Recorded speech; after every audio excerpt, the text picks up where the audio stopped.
All right, it's about I don't know what time it is. I think I got about 45 minutes before it gets full seeing light out, and I am about to turn off my heater here.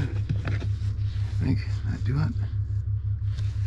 I'm gonna cut word from a logger friend of mine that those big bull elk are up the road here right now. They finally came down to where they normally winter in that farm field. And apparently there's a great big 7-point with a bunch of cows. And normally there's not any cows there. And the word is there's a bachelor group of bulls on the other side of the road. So I got my zoom lens, a camera, and tripod set up. I got this one all ready to rip. And I'm gonna go up there right now and see if I can't get that, whatever it is I'm trying to get, a wicked video of them. Photographs, whatever. I just love doing it. And I might even bring the drone maybe and see if I can get an above photograph of them, which I think would be really cool without terrorizing them. Don't worry. And then I will come back here and get some voices heard. But either way, I'm gonna take you guys with me. Let's go do this. All right, here we are on the final stretch. If they're here, they're right up here. And of course, it's where the fog is the thickest. But one thing I know with confidence about fog, hunting in the fog, even if it's a camera or a gun or whatever, is clear patches come and go if you sit in one spot and wait. So I'm not just gonna turn around and give up if it's too foggy. So we should be able to see them in a couple seconds here, maybe. Are they here? Within sight? Yes, I can just make some elk out in the back. Right there, I can see 2 or 3. All right, I parked down the road a bit. I got the big camera. Sneak up here. Hopefully get lucky. Hopefully the fog will rise and give me some color, some view.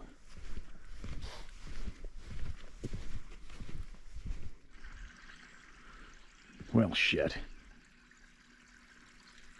I don't know. It's about as good as it's gonna get. Just make one out in the lens. Oops. Damn fog. Oh, there he is. Probably barely even see that.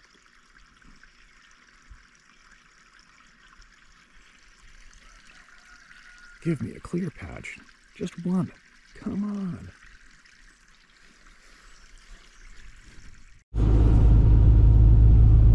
Sucks. But you don't get to get the cool shit unless you try, right? They're gonna be there again. I'll try again another day. I got too much stuff to do, so I'll see everybody back at the man cave.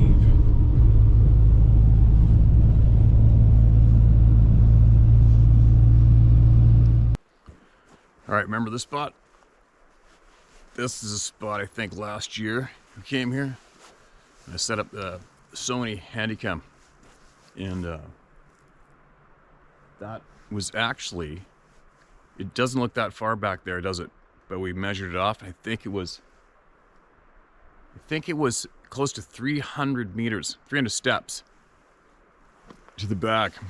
And I said before I started recording, I said, you know, there's a good chance there's going to be a bear. I was that familiar with the trails right here, which I normally am familiar with the trails where I am, which makes me familiar with where the probability of bumping into game, various flavors would happen.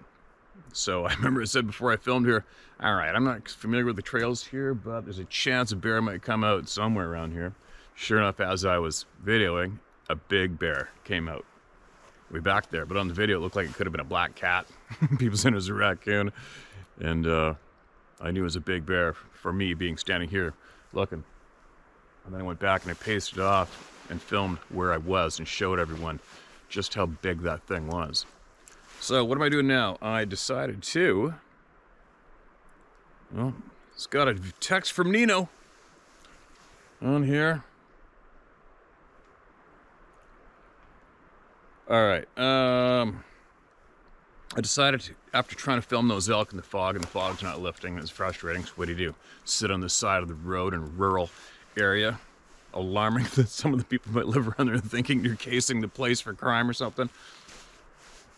So I left to go home, to go to the shop to do this, but I thought, well, why not pull off here in the spooky, foggy forest and do it here, right? Instead of sitting inside, which I can't stand. Now, let's get into it. Let's get into it. All right, here's a short one. Now, a lot of these emails I'm reading today and yesterday, they're recent, okay? This is titled Odd Encounter. Good morning, Steve. I recently had an encounter on my morning walk that stunned me to my core. Started watching your videos about 6 years ago. I never doubted their veracity. I'm a 75-year-old retired nurse and have believed in the existence of other beings since watching the Patterson film and learning of the Yeti. Anyway, I walk on a local trail in Denver, Colorado, nearly every morning. It's very much a suburban area. The park is a local nature center, which bans bicycles and dogs on their trails. I was rounding the west end of the lake and saw a man on his bicycle riding on a parallel trail about 30 yards away. I've seen tire tracks before, but never actually saw anyone riding there before. My immediate reaction was to kind of chuckle to myself. His head then turned sharply towards me. His helmet disappeared and was replaced by a huge, hairy head. The hair was 6 to 8 inches long and very shaggy, dark brown or black color. He continued riding, staring at me, though I could not see his eyes for 3 to 4 seconds. I got a very malevolent feeling from him, and then he just disappeared in less than a second. The trail was very sandy there, and I was surprised he could ride so easily through it, especially while his head was turned toward me. It's taken me 2 weeks to get the courage to go back there, and I've not seen anything odd there since, returning a few days ago. I cannot believe how scared I am to share this with anyone, but you and the Club of No Return. God bless you all. That's a holy shitter. That's a first for me to read of something of that flavor. That's a little unsettling. I don't think anybody wants to witness that, right? Now, that would be your flavor experience that your average person just would not tell anybody. Because, obviously, today's society,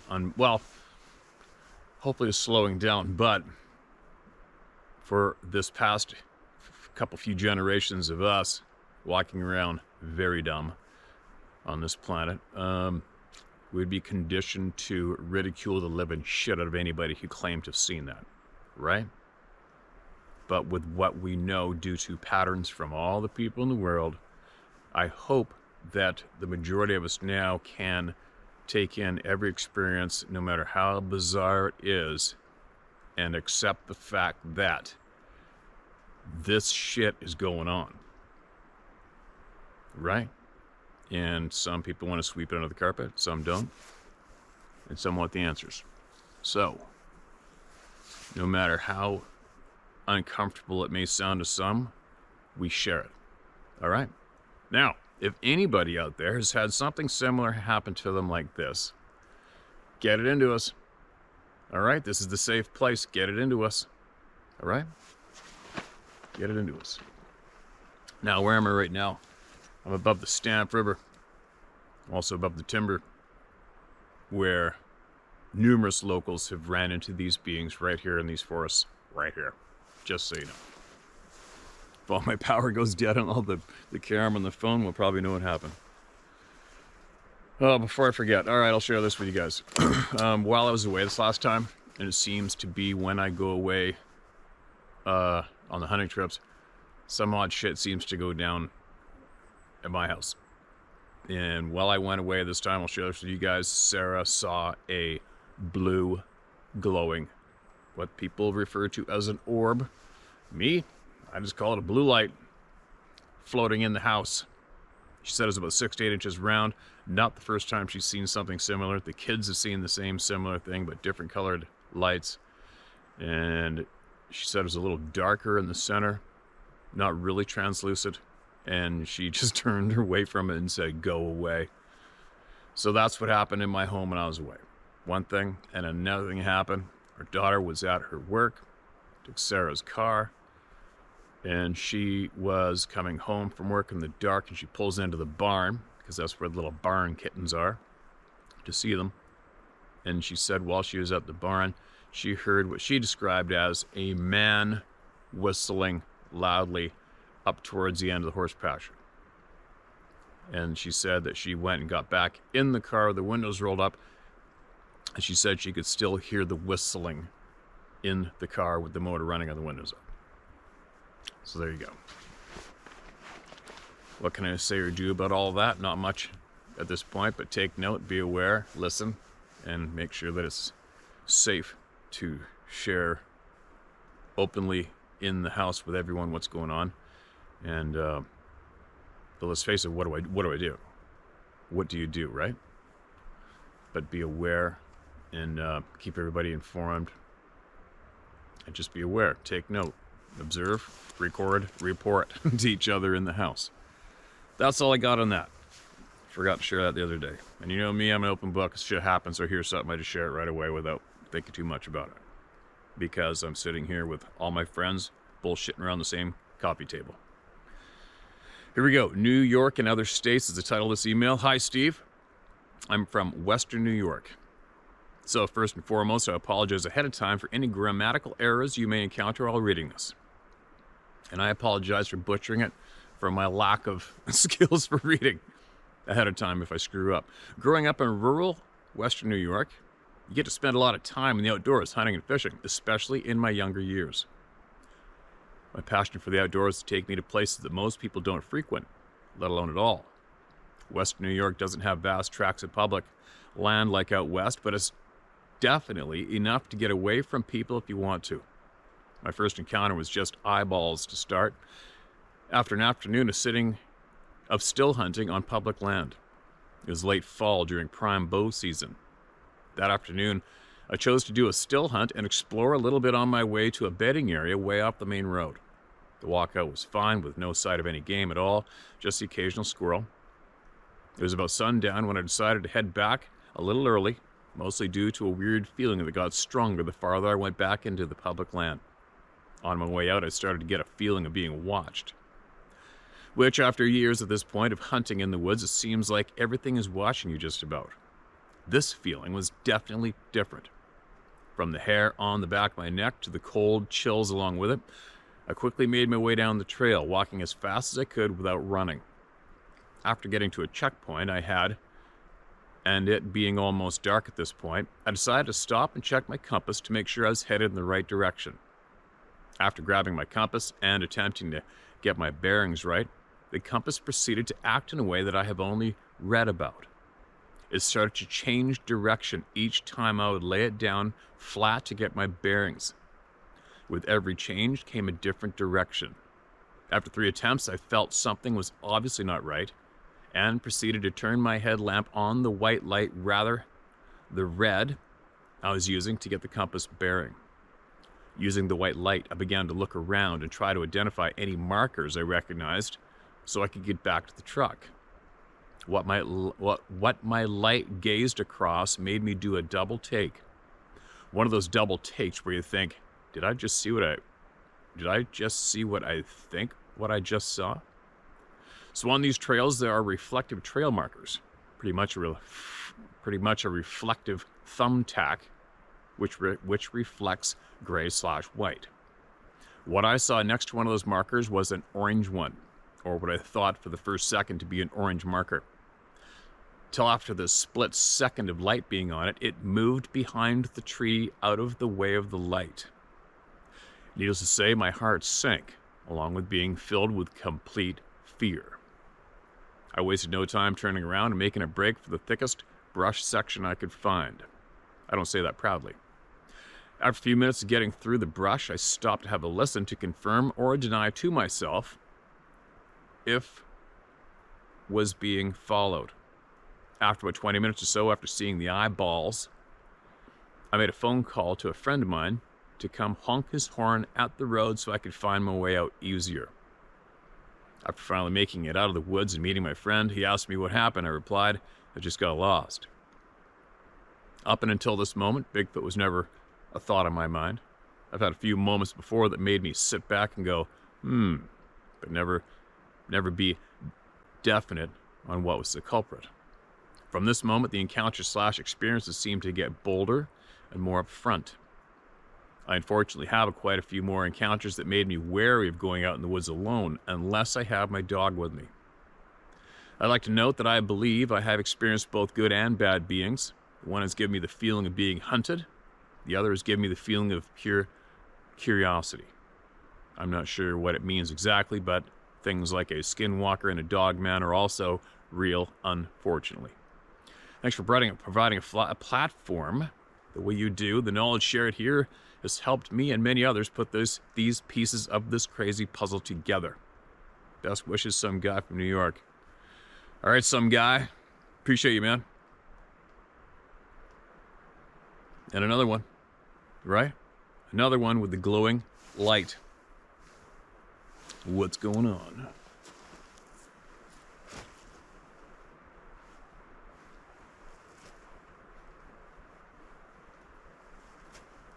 You see a bear across the trail behind me yet? Or anything? All good. All good. Appreciate you sending that in, man. Keep us informed with more knowledge as you get it, all right? Here's another one, titled, Hi, Steve. Hi, Steve. Thanks for all you do for those who have had these experiences and didn't expect them or want them. I've watched your channel for the past 3 years looking for answers to my own experiences. I'm a 19-year-old hunting and fishing guide who lives in Alaska. I'm driving south for the holidays in a week or so. It would be really cool to meet up and I could share some of my crazy experiences with you in person. Let me know if there's a day and a time that works for you or not, no worries. God bless you and Sarah, and thank you for spreading the truth and taking a stand for the good. Best regards, John Baker. Wasilla. Okay, John, I know I hunted with a guide from Wasilla, and I hunted with him northwest of Anchorage. Man, I forget his name. He worked for a guy, an outfitter. His name was Steve, who's been at it for a long time. Big sheep guy. The Steve guy was on the cover of one of those big sheep books years back. Anyway, sorry for the babble. Yeah. I don't know if that would work out or not. Obviously, you're going down Alaska Highway. And for my schedule, I will be about 45 minutes west of Fort St. John on that route. I think around possibly the 10th, 11th on. That's my schedule, man. So if you wanted to scoot down that road for 40 minutes after seeing light's done, you never know, it might be able to happen. Give me a blast when you're going through there if it's after the, say, 11th of November, and we might be able to pull it off.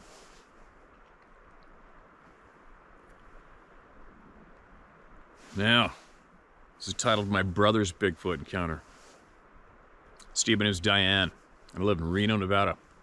I'm one of your biggest fans. I've watched your almost daily videos for at least 4 years, or for the last 4 years. No shit. I love your book, and I'm looking forward to a second book, if and when your busy schedule allows. I'm sending you this story at the request of my brother, Harry Reid. No relation to the former Nevada politician Harry Reid. This incident occurred in June of '77 in the Coeur d'Alene National Forest of North Idaho, where Harry and his longtime close friend Bob Heelman encountered a Sasquatch. Harry had recently bought an older model 62 Buick Skylark that ran good, but he hadn't driven it very much, so he and Bob decided to take it on a long test drive up to the McGee Ranger Station, which was at least a 2-hour drive from the town of Coeur d'Alene, where both he and Bob resided at the time. Back then, this mountainous road was narrow dirt and gravel. After driving for an hour or so, they saw a small turnout, a welcome sight as they both needed a break. It was a beautiful, bright, sunny afternoon when they got out of the car to stretch their legs and explore the area. After walking around for a few minutes, Harry could hear the sound of running water. He noticed an opening in some thick alders, which prevented him from seeing a small creek just below where he was standing. It was mid to late June. so the water for the most part was shallow and running slow. However, Harry did see a couple of deep pools upstream where a person might catch a trout or two. Harry decided to go down to the creek just to get a better look, and besides, he needed to pee. He noticed a well-used trail a few feet away that was really steep, but it didn't seem to go far. The loose dirt and gravel made it impossible to hike down, so Harry just locked his legs and slid down the embankment to reach the creek below. Once he stepped out of the alders, the area opened up to where he could see downstream about 100 yards or more before the creek made a turn to the left into some heavy timber and the thick growth of lodgepole pine. To his right, he noticed alder bushes bordering the creek as far as the eyes could see. The embankment Harry had just slid down was extremely steep, with some sparse trees and brush. The distance from the alder patch to the lodgepole pines was approximately 35 to 40 yards. The width of the creek where Harry was standing was maybe 30 feet. All but about 10 to 12 feet was running water, no more than 6 inches deep. Harry took a few more steps downstream and turned to his right into the alders to pee. This is when he noticed a head peeking out just above the tops of the alders. The first thing he thought was, "You've got to be kidding me." He could not believe anyone else could have been down there. At that point, his mind was racing, and he stopped doing what he was doing and just froze in place, hoping this guy hadn't just observed him relieving himself. At first, Harry thought this was a man fishing in the creek. However, Harry then realized that whoever this was must have been standing on a tall stump or large boulder, because the top of this guy's head was at least 2 feet higher than Harry's 5'10" stature. The height of the alders, for the most part, was estimated at about 7 feet, and the distance between Harry and this guy was about 50 feet. Harry just stood there trying not to move. The guy had not moved his head 1 inch. After 2 or 3 minutes stare down, 2 or 3 minutes, that's like 2 or 3 days in this world for a stare down with anything. After 2 or 3 minutes stare down, Harry realized that not only had he been observed, but this guy had likely heard Harry moving around even though he had been making very little noise. It was then that Harry yelled real loud in the direction of where the car was parked, "Hey Bob, come on down here." He then heard Bob sliding down the loose gravel trail, only a few yards behind him. Bob came up on Harry's right side and stood close to his back. The first thing Bob said was, "Who's that?" To which Harry replied, "I don't know. What's he doing?" Bob again replied, "I don't know." At this point, whoever it was apparently realized its cover was blown, and it suddenly bolted from the thick alders. According to Harry, this creature, or whatever it was, did not step down off any stump or a big rock. This thing easily stood at least 7.5 feet tall. It was not wearing any clothing or footwear and wasn't holding a fishing pole. In fact, Harry then realized it was covered in dark brown or reddish brown hair from head to toe. Harry couldn't believe how long the arms were. It wasn't running, it was walking fast with huge strides, and it kept turning its head looking back at Harry and Bob. Harry can still remember the sound of its feet smacking the water as it crossed right in front of where he and Bob were standing. Because of the position of the late afternoon sun, Harry stated that he was unable to identify any facial features or whether it was male or female. It was backlit, and its super tall and slender build was like a dark silhouette as the sun was in Harry's eyes. It was headed straight for the lodgepole forest. Once it entered the tree line, its dark color blended in with the dark forest. After it was out of sight, Harry turned to Bob and said, "What the hell was that?" At which point all they could think about was getting the hell out of there. They both thought this creature was going to circle around them and maybe ambush them from behind. They were so freaked out, they made the climb back up to the car in mere seconds. They both jumped into the car, and Harry put the pedal to the metal and took off like a bat out of hell. Once on down the road, a ways, still heading in the direction of the ranger station, they finally started to feel safe. And the realization hit them that they had just witnessed a Bigfoot, no question about it. Harry then noticed his 35mm camera sitting on the console. Unfortunately, not carrying his camera with him was a lost opportunity to perhaps get a picture during the encounter. Right off the bat, Harry and Bob started telling their friends about what they saw, But they soon learned that almost everyone who heard their story thought they were both nuts. Their friends would make jokes and laugh at them. So for many, many years, they both never really talked about their shared experience, although every now and then they would get together for a few beers when no one else is around to reminisce about the events of that fateful day. Sometimes Bob would remember certain details that Harry didn't remember, and vice versa.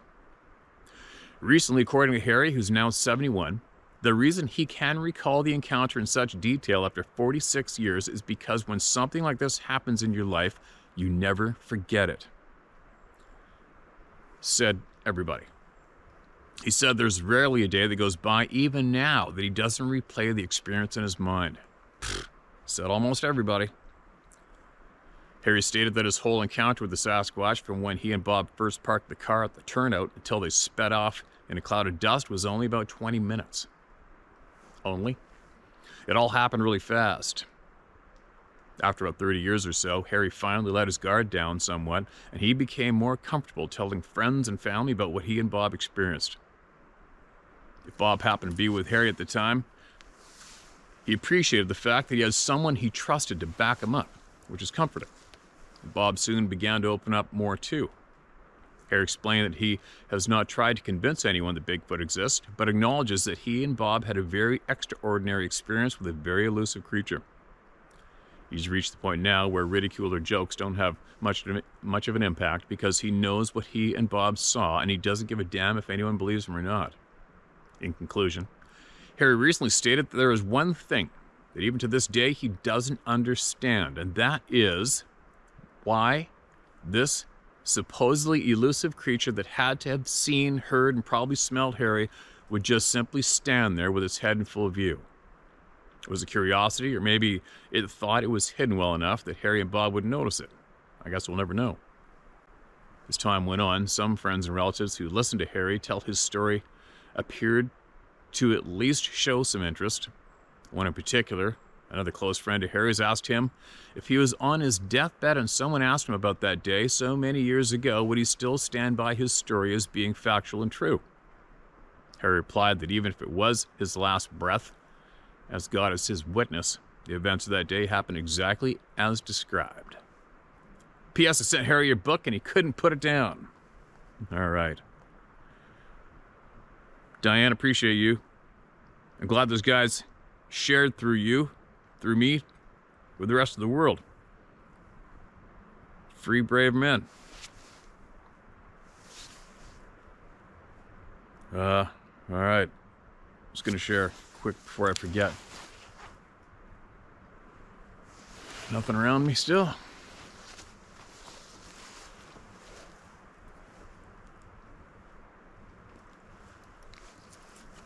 All good.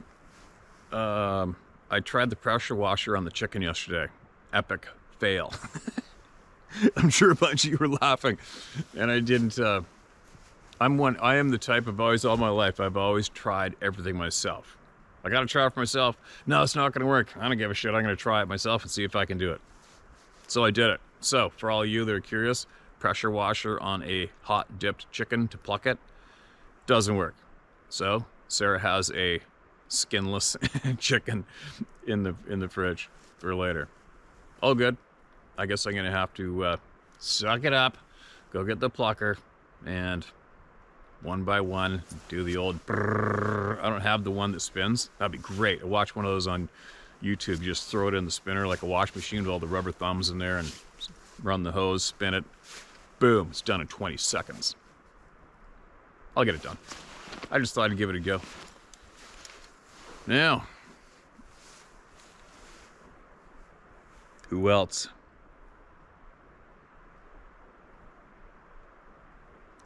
Who else? What do we got?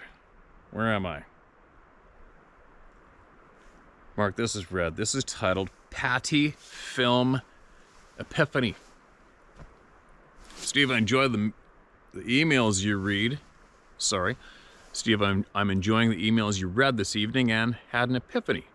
As you read, you kept rereading the same thing and make a point to notice that the people describe the beings that they encounter as human-like. Is this why so many people discount the Patty film as a hoax? She, Patty, to me looks like a human. Either she is or she is displaying that human-like nature that so many encounters describe. Love to hear your thoughts on this. Thanks for taking the time to read this. Gary Knickerbocker. Yeah, I don't know, Gary. The Patty film's been done and dealt with from every angle anyone can come up with a million times over.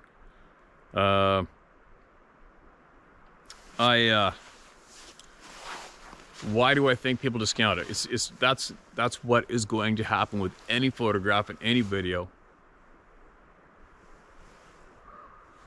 Raven, unless, like I said before, unless somebody's got a video of one breathing, spitting, taking a shit, or bleeding out, it will not matter. The same reaction's going to go down in public today. So, for me, personally, I've seen the Passion film. We all have. Seen it. I'm good. I already seen these things anyway.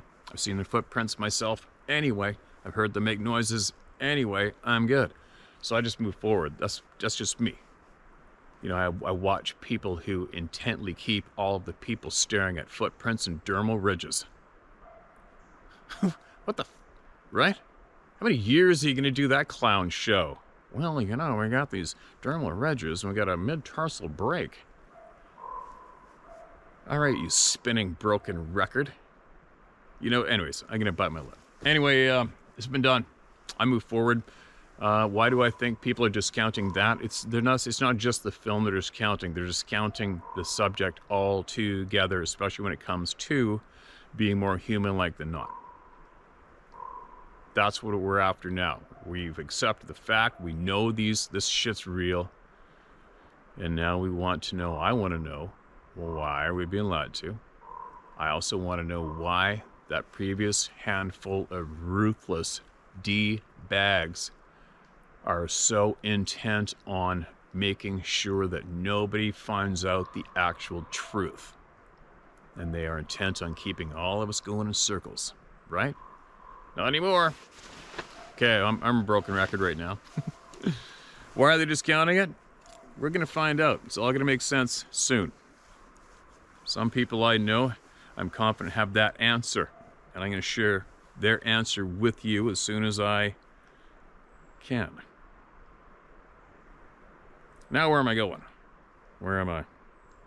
I got to find some more here. All right. I think I have to go to another folder, I think. Remember, this is a spur of the moment, pull the pickup over and go and try sharing down here. What do we got? Okay, hold on a minute. I'm going to shut this off to find, hold on a minute. All right, this folder I just found in my notes is from 2020. All these, all right? Some may have been shared, I don't know, we're gonna find it, but they're not marked as red. So let's get into it. Excuse me. Hi, Steve. I grew up in the Midwest region of the United States, and I've recently subscribed to your YouTube channel. Due to COVID-19, I've been binge watching and have come across a couple of your videos regarding intuition and gut instinct. On one of these videos, you talk about having trauma in your childhood with your mother's second husband.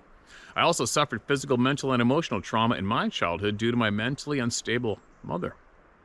After talking to others about this, it's quite common for childhood trauma to lead to extreme analytical abilities in adulthood, due to always having to analyze what will or won't set off your abuser. Personally, I think my childhood experiences have also helped me to hone my intuition, and I've always had fairly accurate gut instinct as well. Whether this is due to my childhood trauma or not will never be known, but it is there nonetheless.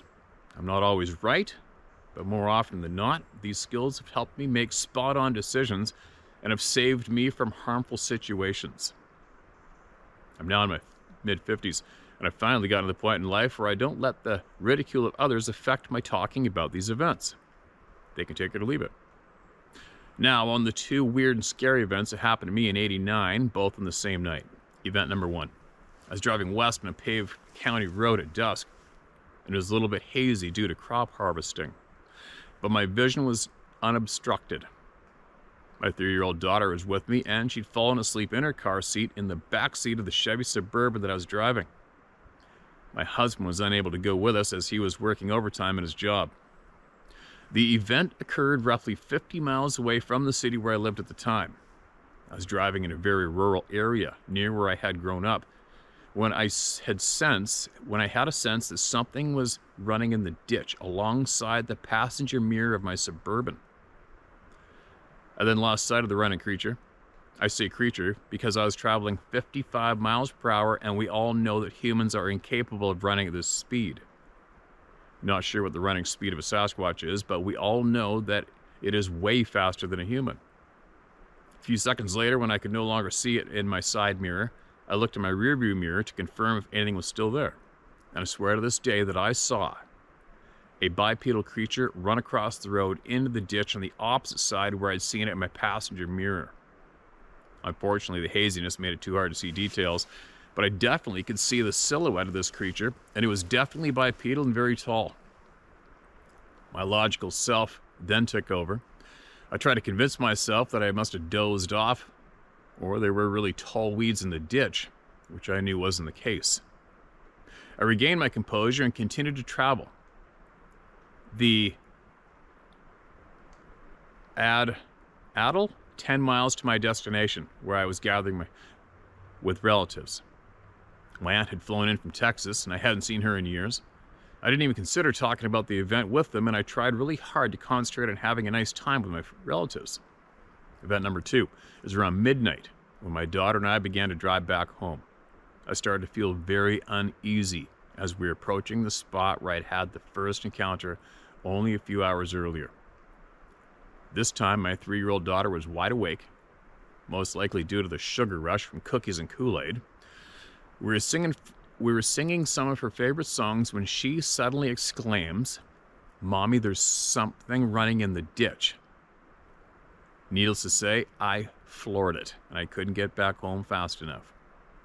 My husband was already asleep when we arrived home, and there was no way I was going to wake him up and tell him what had happened, due to the fear of ridicule. I never shared this with my now ex-husband.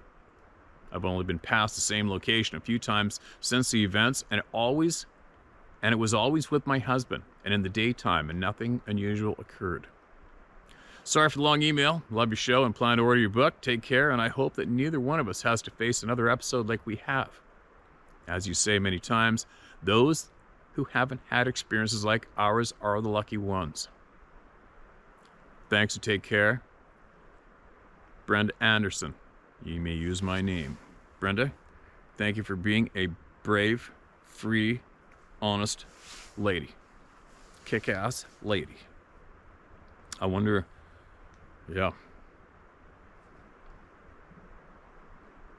This is definitely a ridicule-free place. This is the safest place on the planet to do this shit, I'll tell you what.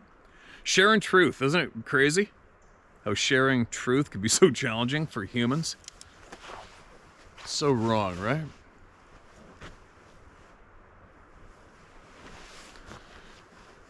You always check your surroundings. Always.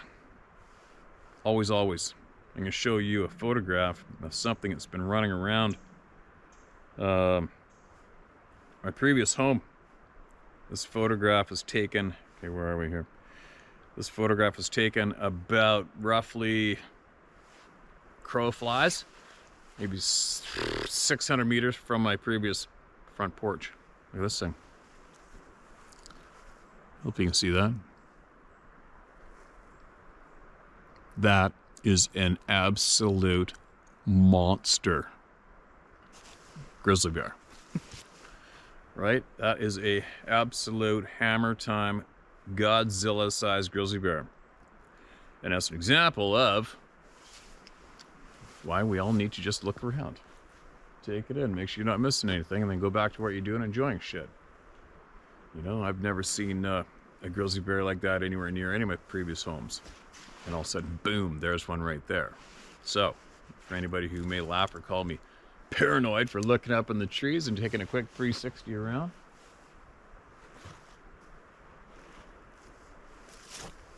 that's why.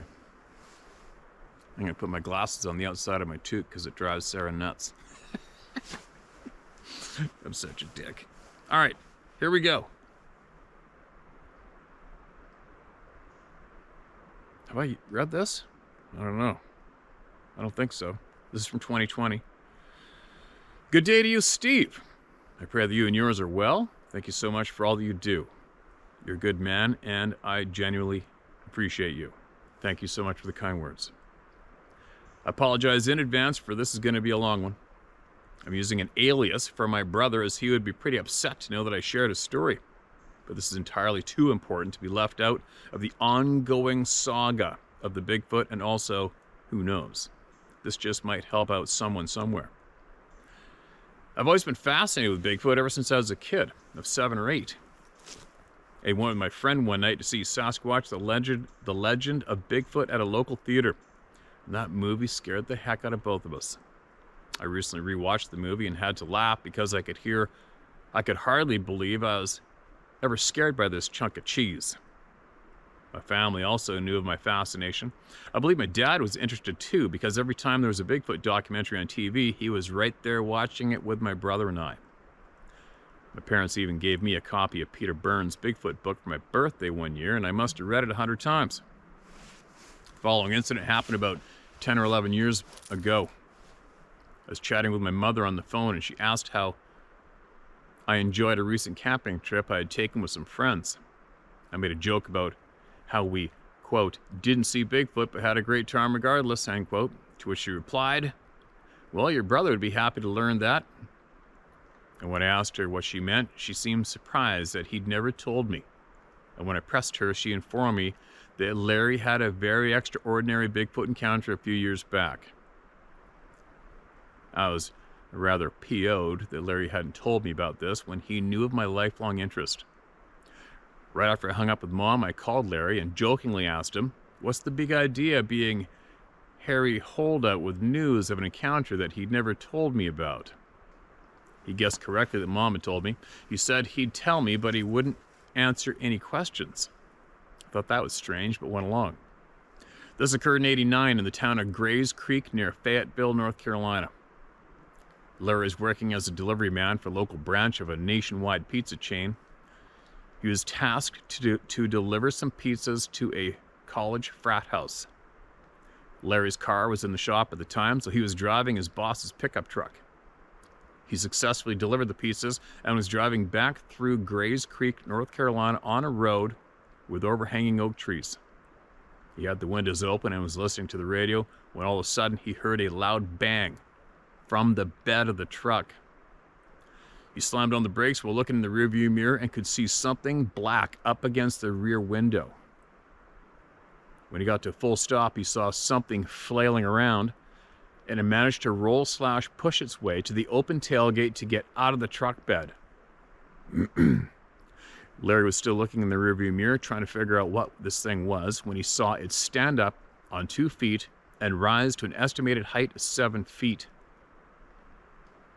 He grabbed and tilted the mirror so he could see its face, and right as he got it in focus, it looked right into the mirror back at him, with an expression of pure murderous hate on its human-like face. His words. Yeah, let's read that again. Its human-like face. His words. And let out a huge and super loud screeching roar. Larry ain't no dummy. He turned right back around and stomped on the gas because he knew if this thing got its hand on him, it would absolutely tear him apart. Car.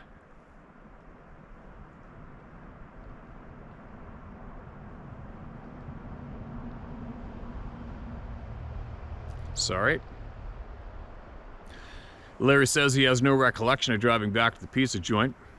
Just that next thing he knew, he was getting out of the truck and his knees buckled. And he would have fallen out flat had he not managed to catch himself on the door's armrest. He said he stayed squatted and gulping air for about 3 minutes, and then he went in trying to look like he was all right. The rest of the story comes from my mother. When Larry's boss saw him, he knew Larry was most definitely not all right because he was as pale as a sheet and his eyes were huge. Larry's manager turned him right back around and drove him home. Larry says he has no memory of saying anything to his boss during the drive. Mom walked Harry back to his room so he could lay down while my dad and Larry's boss looked at his truck. The part of the bed's sides near the window were crumpled downwards a good bit, and there was blood in the bed as well as some tufts of hair, and there was a really bad smell. Dad said it smelled like a skunk had sprayed down a burning tire while King Kong crapped on it. That's a good one. That's a new one.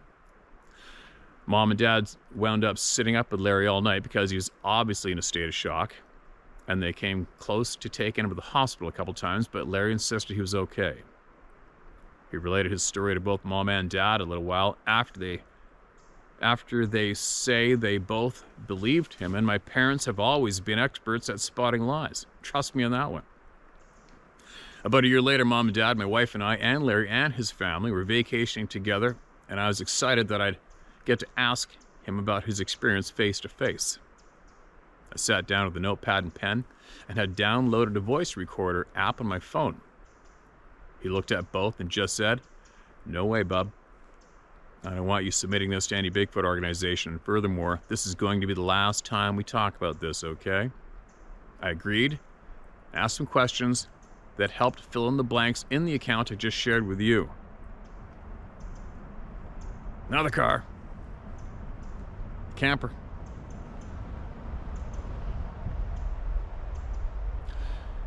I have a bit more to tell you about my brother. When he was relating what happened to me during our vacation, I saw both fear in his eyes and goosebumps rose up on his arms more than once. And you can't fake that. What really hammered things home for me is the fact that my brother is former Special Forces and served a tour over in the sandbox. He just doesn't get scared. Well, sir, that concludes things here. I appreciate your YouTube page and you very much indeed. And I also thank you most sincerely for your time as you read this. God bless you and yours, and good hunting always a friend. Same to you, my friend. And I hope this is in a folder 2020, so I'm hoping that you send this to your brother, all right? So that he knows we aren't a quote, Bigfoot organization at all. We're just equal human beings looking for answers and kicking bullshit aside. So I think he'd be happy to see that, and he'd probably be happy to see that that's where his experience is shared, right? I don't know what's going on down this road. Getting a little busy. I guess maybe some people got the kids off to school and they're going fishing down at the river. This road winds all the way down to the river, and actually fish ladder there to help the salmon get up past the falls. Must be going on. What was I just going to say? I was going to say something. It'll come back to me. Excuse me. Okay, let's get one more going, then I'm going to get home. I got some stuff to do. A lot to do. I recently watched a YouTube video dated July 14th and enjoyed it very much. Especially the deer who wanted badly to become a YouTube star. Okay, wait, now I remember what I was going to say. Sorry. On his knees buckling. I think that has something to do with adrenaline dump, right? Because that has happened to me a few times in the past, and it's always after. It's like, as an example, one time I had this friend of mine years ago, and for whatever reason, I didn't have a rifle. He did. He had the bear tag, and here comes this huge frickin' boar, right? And it was about, I knew where the bear was going to be coming, up the slope of this hill, previous from observing from the other side of the valley.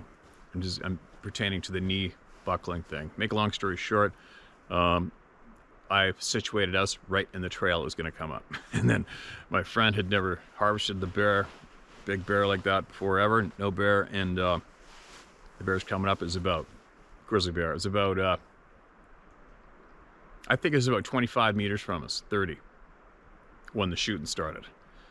And he went to pull the trigger, and I could notice he was starting to get real panicky. And I'm like, "Are you okay, man?" He's like, "Get me so close, get me so close." I'm like, "Oh no, here we go." And it's just too late. We're in the trail, shit's going down, there's no way out of it. And he missed or whatever happened, or he made a hit it, I don't know, threw the gun at me and started running, screaming. And I picked up the gun. It was a right-handed gun. I shoot left, and it was an old .303 British World War II rifle, so it had that 10-shot magazine in it. And I'll tell you what, if you were somebody on the other side of the valley listening, it probably sounded like a machine gun going off. I was working the right-handed gun, shooting left-handed, and the bear skidded up about 3 steps from me and finally stopped. And the last shot, I had 1 bullet left, and I thumped him 1 more time, and you could see the smoke coming up out of his fur. Remember, I'll never forget that, the smoke coming out of his fur from the last shot. And I was fine as it's going down, but after it's all done, you can't swallow, you get instant dry mouth, and my knees started shaking like I was in an earthquake. It's kind of weird, but that happens afterwards. I had another time, another wounded grizzly bear going after it, somebody wounded it, and I had to sit on this log. These stories are all on the YouTube channel, actually, from way back when I started telling the hunt stories. And I sat there, make a long story short, I ended up shooting this bear about 12 inches off of my right boot, right square in the face. Same thing, reacted fine, everything's fine. The reaction, everything goes into slow motion when the shit flies. Everything goes slow motion. It's kind of cool. Obviously, obviously that's a survival characteristic we have built into us. When shit's going sideways and you need to react, everything goes slow motion between your ears and in your eyes. And I reacted, survived, and then after it's all done, instant dry mouth, can't swallow, trembling like, and knees buckling like, oh, I gotta sit down, right? So I wonder, all you people out there who've studied that or knew about it, I wonder what that, obviously is going to be a term for it, right? But all I know, this is from the adrenaline dump, right? Or am I wrong? The slow motion thing, a lot of you know what I'm talking about with that one.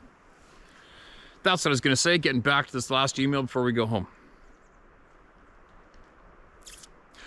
I did feel you're a bit, okay, sorry. Here we go. We recently watched a YouTube video dated July 14th and enjoyed it very much, especially the deer who wanted badly to become a YouTube star. I did feel you were a bit hard on science. True, they are very slow to accept things and tend to live under the assumption that all large animal species are already known. Some scientists believe in Bigfoot, and I think many more who simply won't admit believing, being afraid that their careers may suffer. Also, have you ever considered that they may have been asked or even ordered to not say that Sasquatch is real to protect the species? That, and if they were said to exist, it may mess with the worldview of the religious, just as would admitting UFOs are real. To be honest, I think anything that would push the people into the 21st century and away from superstition would be a good thing. And just to let you know why I'm a believer, here's the story of my encounter. I grew up living in the country about 4 miles outside of a small Wisconsin town. When I was a teenager, I'd walk into town to hang out with my friends on weekends. On one particular bright night, there was a full moon and it was clear. I was about halfway home and looking ahead of me. At about 80 to 90 yards, I saw an upright bipedal creature cross the road. It did so in little more than 2 steps. Then it stepped over a barbed wire fence on the other side and disappeared into the corn. Needless to say, I was frightened half to death and stood on the spot until a car came by and gave me a lift. I told my friends about it, but they all thought I was bullshitting them, and I decided not to argue to the point, and I've told no one until now. Just think that science has done great things that should be acknowledged. Certainly a healthy skepticism is always wise, and so is an open mind. Most scientists remember that. Sadly, many forget that science is always a learning process. Your videos are great. Keep up the work. Okay, man, appreciate you coming forward. I appreciate the fact that you feel I'm hard in science, and that is fine. I got no problems with that at all. For me, science can kiss my ass. That's just for me. Maybe I'm right, maybe I'm wrong. But in the end run, the people who have the label of being scientists are our brothers and sister human beings. And boy, I could go on and on and on about this topic as I try to deliver it smoothly from between my ears to my lips, but I believe science has knowingly done a lot of bad shit to the population. That's an easy one, right? That gives a lot of scientists a bad name, and I know they're not all bad. We all know that mainstream science is controlled by the almighty dollar. If they do not do what the dirtbags in control those dollars want, they don't get any more dollars. And because of their love for the dollar and what it enables them to do, they are willing to mislead their human brothers and sisters.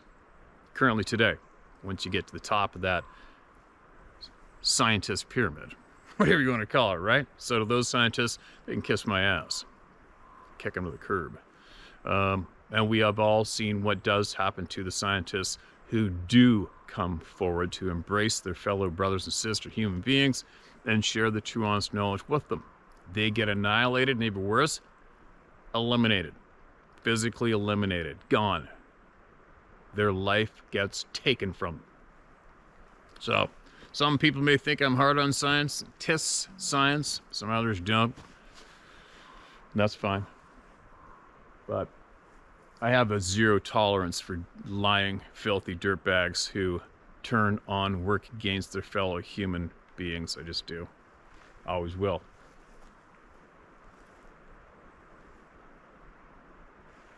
That'd be crazy looking up and seeing a tree top swinging violently right now. Not that I'm craving that at all, but once you're aware of the patterns are etched in your head, and you always take note that something may be going on, right?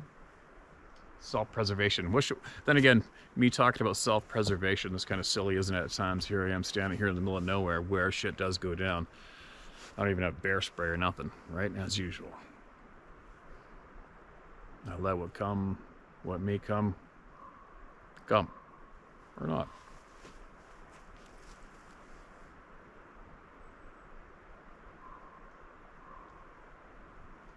Well, it's chilly. I'm gonna get going back to the barn. Back to the barn. Keep going on my chores. Get this loaded up for all the planet to hear. And keep hammering forward. Sharing knowledge, sharing the voice of the people. The voice of the people is the strongest, most honest thing we have, is each other. It's all we got, especially today, right? The voice of the people is number one. Always should be. The voice of the people has been successfully taken away for quite some time now. We're turning that around, right? We're turning it around, so no more being scared of people. No more being scared of wanting to share your truth, no matter how crazy you may think it of an experience it was. It's not too crazy to share here with your people here, right? So get it done.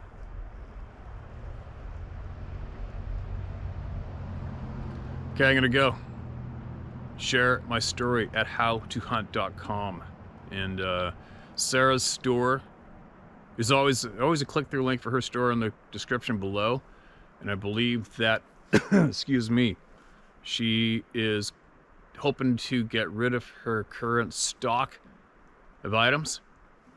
I think she's gonna put on a sale there.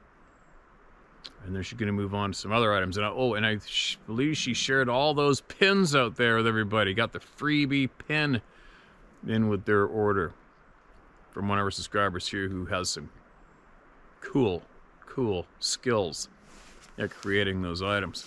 And I think she gave away the pins that I wanted to keep for myself. So I didn't get one. Shit.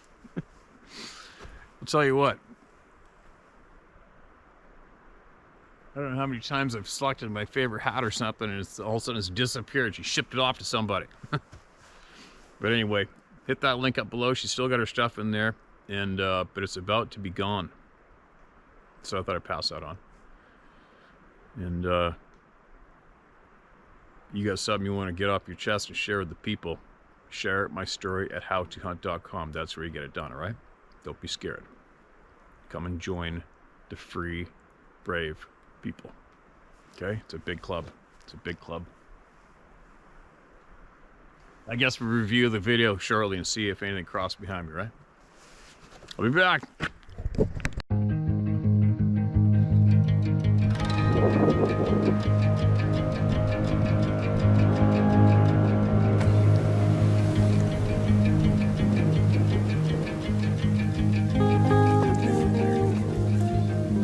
Huh?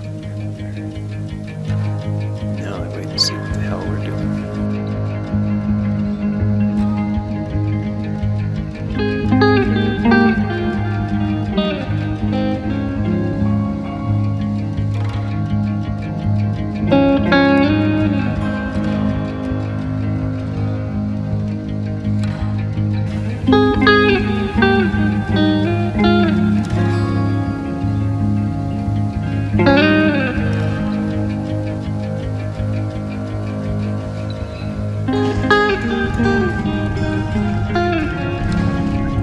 Slide right up.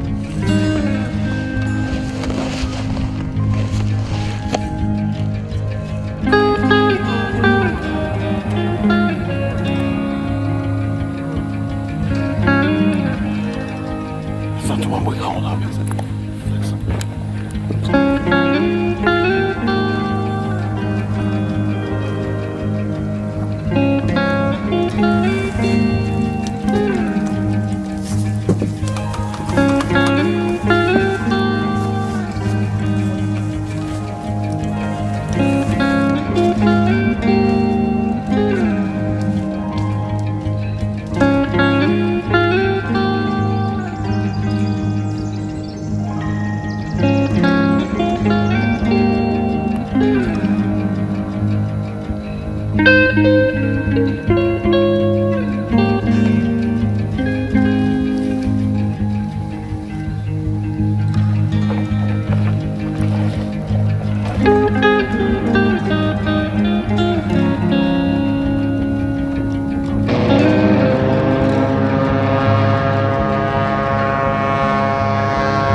Man, that'd take a while.